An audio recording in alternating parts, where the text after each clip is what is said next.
안녕. 나는 독후감 쓰는 찍찍이 야옹이야. 내 독후감을 너희들에게 이야기해 줄게. 오늘은 열렬 애청자님께서 독후감을 보내주신 인문학 관련 네 번째 책인 아부의 기술이라는 책을 소개해 줄게. 아부라는 단어를 들으면 왠지 부정적인 느낌을 갖는 사람이 많은 것 같아. 하지만 아부가 없는 사회 조직이 가능할까? 아부의 어원은 정확하지는 않지만 영어 동사 아부하다, 즉 플래터는 손바닥으로 사물, 사람 또는 짐승을 토닥거리다 라는 의미를 갖고 있으며 17세기 무렵에는 아부나 찬사를 기분 좋게 해주는 행위라고 할 만큼 인간의 기본적인 행동으로 여겼지. 본 책의 저자 리처드 스탠걸은 세계적인 시사 주간지인 타임의 기자 및 수석 편집장을 역임하셨으며 노벨 평화상을 수상하신 남아프리카 전임 대통령이셨던 넬슨 만델라와 함께 자유의 먼 도정이라는 책을 공동으로 집필하신 경력을 갖고 계셔. 저자는 이 책에서 아부가 인간 사회에서 존재하고 작동하는 이유를 인류학 및 심리학적 측면에서 설명하고 또 각 시대의 아부에 대한 인식 등에 대해 소개해 주고 있어.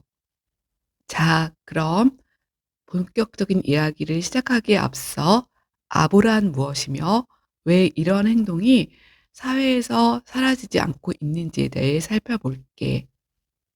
많은 사람들은 흔히 어떤 사람이 지혜로우면 지혜로울수록 성공의 사다리를 올라갈 가능성이 높으면 높을수록 아부 따위를 가볍게 여길 수 있으리라 짐작하는데 사실은 그렇지 않은 경우가 많아.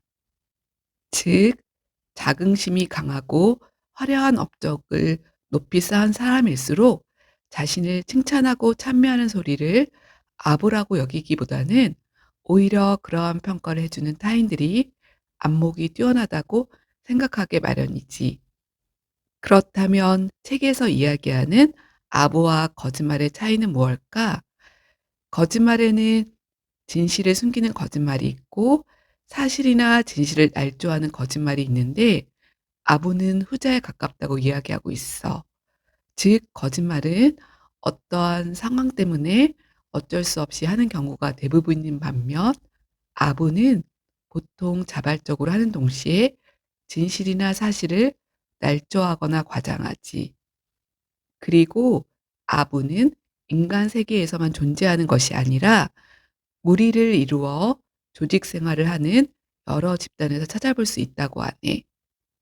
실제로 침팬지의 경우 인간의 DNA와 98%가 일치하는데 이러한 동물 집단에서도 위계 관계는 존재하고 그 위계는 먹이를 먹는 순서에 의해 판단할 수 있어.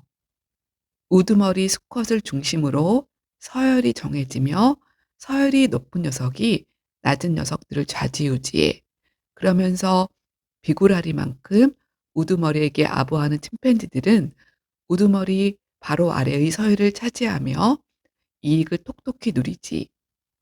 학자들은 이 같은 순서를 위계 서열이라고 부르며 위계는 모든 종류의 동물 사회와 인간 사회에 만연해 있고 또 위계가 있는 곳에는 반드시 아부가 있게 마련이래. 또한 아부가 효과적인 이유를 생리학적으로 설명할 수 있는데 UCLA 대학의 마이클 맥콰이어 교수는 벨벳 원숭이를 연구한 결과 우두머리 수컷 원숭이 혈관에 흐르는 세로토닌의 양이 복종하는 원숭이의 혈관에 흐르는 세로토닌의 양에 비해 2배나 많다는 사실을 밝혀냈지.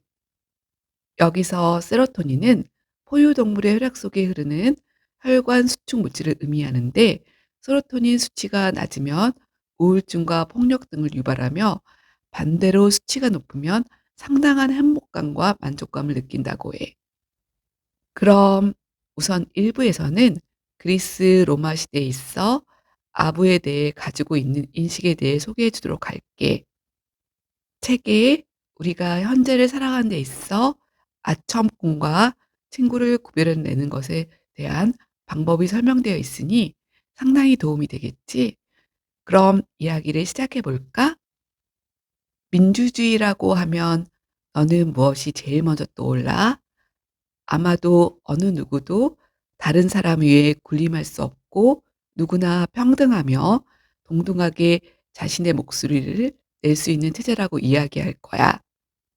이렇게 생각했던 고대 그리스인들은 기원전 4, 5세기경 인류 최초로 민주주의 제도를 만들었어. 그들의 인식 속에는 사람 사이에 우열은 있을 수 없으며 또한 자기 자신을 다른 사람들 앞에서 낮추는 인간을 좋아하지 않았지. 즉, 아부하는 사람은 자연인으로 태어나 스스로 노예의 길을 택했다고 생각했던 거야. 이런 상황에서 그리스 철학자들은 민주주의나 평등을 해칠 수 있는 가장 대표적인 위협을 아부로 생각했으며 공적인 아부, 특히 대중 선동에 대해서는 극도로 경계를 하게 되지.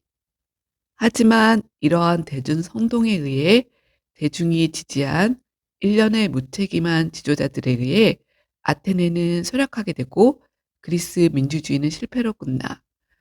그리고 로마 제국의 위용이 커지면서 공적인 아부 대신 사적인 아부가 자리를 잡게 되지. 그래서 그리스 사상가들이 시민을 기만하는 정치 지도자로부터 민주주의를 보호하기 위해 걱정하는 반면 로마의 사상가들은 정치 지도자들을 기만하는 아첨꾼으로부터 지도자들을 보호하는 데 관심을 기울였어. 로마의 역사학자 타키루스는 다른 통치자들은 아부로 인해 서서히 가치를 잃을 것이고 아부는 언제 어디서나 계속 나타날 것이다. 진정한 애정에 치명적 독약이 되는 아부와 그로 인한 이해로 자칫 위험해질 수 있는 통치자는 항상 자신의 가치를 스스로 보호하라고 조언하고 있어. 즉, 진정한 지도자는 아부꾼을 구별해낼 수 있는 안목을 지녀야 한다는 것이지.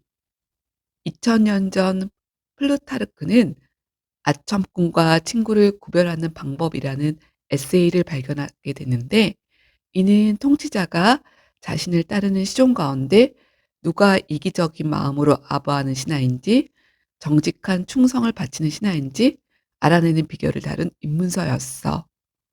우선 플루타르크는 아부에 무척 약한 인간이라고 알려진 인물일수록 사실은 지나칠 정도로 자신을 사랑하고 있다.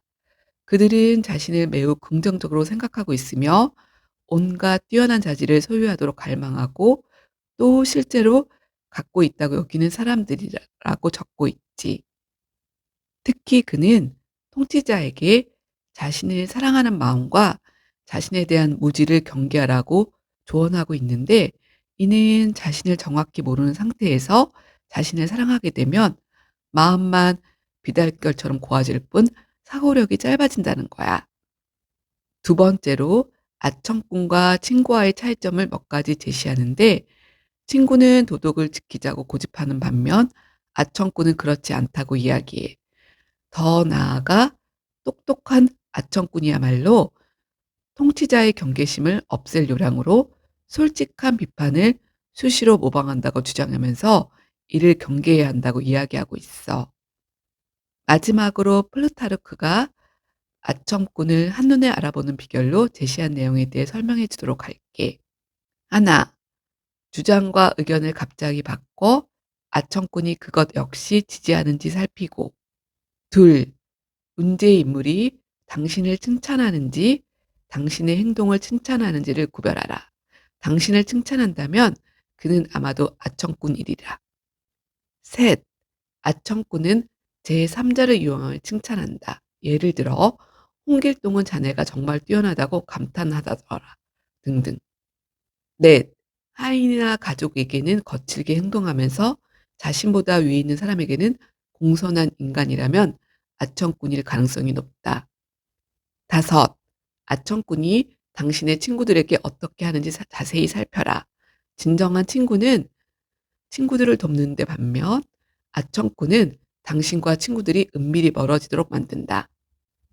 6. 아첨꾼들은 다른 사람들이 욕을 먹을 때 좋아하고 자신의 일을 마치 다른 사람의 이야기인 듯 말하며 자신과 상관없는 일은 마치 제 일처럼 이야기한다. 이 외에도 몇 가지 아첨꾼을 구별해내는 비결이 소개되어 있으니 시간이 되면 한번 읽어보면 좋을 것 같아. 이 책을 읽으며 느낀 거는 아부는 불가피하게 그리고 조직이라면 어디나 존재하는 것이므로 내가 조직에서 보스를 모시는 위치에 있다면 적당한 아부에 대한 기술을 잘 익혀야 하는 동시에 나의 위치가 보스의 자리에 있다면 어떤 사람이 아첨 및 아부를 하는지 잘 살펴봐야 할 것 같다는 생각이 들어.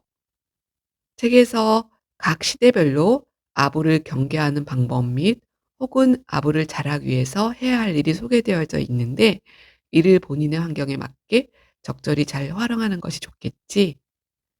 이제 따뜻한 온돌방이 생각나는 매섭고 추운 겨울이야. 나도 요번에 코로나 걸려서 너무 많이 아팠거든. 코로나, 독감, 그리고 폐렴까지 유행이라니 건강 조심하고 행복한 크리스마스 보내. 곧 만나. 빠빠이.